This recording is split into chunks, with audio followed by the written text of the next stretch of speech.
Une Mini en général c'est plutôt une petite voiture, alors quand la marque a présenté le Countryman, un SUV, ça a un petit peu surpris. La clientèle par contre a adoré, la preuve, plus d'un demi-million d'exemplaires ont été vendus.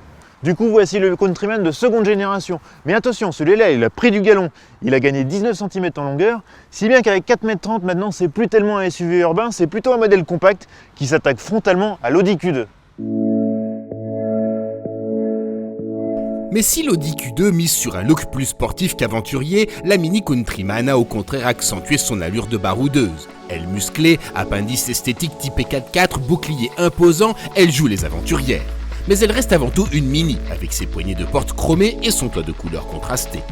À l'intérieur, le Countryman a vraiment fait des efforts en matière de qualité. C'était un des défauts du précédent modèle. Là, ça a été bien corrigé. On a des matériaux de qualité et des assemblages plus rigoureux. L'autre progrès, c'est en termes d'équipement technologique, puisque par exemple, maintenant, on a un écran tactile pour le GPS, très pratique pour saisir des adresses. Et puis, on a aussi un affichage tête haute. Ça aussi, c'est une nouveauté de cette génération. Pour le reste, les fans de Mini seront comme à la maison. Les petits compteurs, la rangée de boutons devant le levier de vitesse ou encore les nombreuses touches de chrome caractéristiques de la marque. Évidemment, les centimètres gagnés à l'extérieur, on les retrouve à l'intérieur avec une habitabilité qui est excellente. Regardez un peu l'espace que j'ai aux jambes. En plus, on a de la modularité avec cette banquette qui coulisse sur une dizaine de centimètres. De son côté, le coffre, il gagne 100 litres et il est désormais plus grand que celui d'un Audi Q2.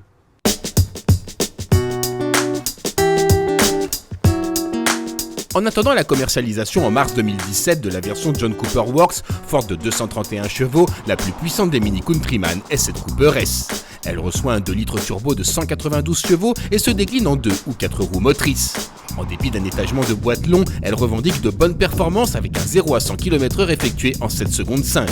Le caractère mécanique est également au rendez-vous avec une sonorité rauque assez évocatrice. Pour ce Countryman, ça a beau être un SUV, ça reste quand même avant tout une Mini.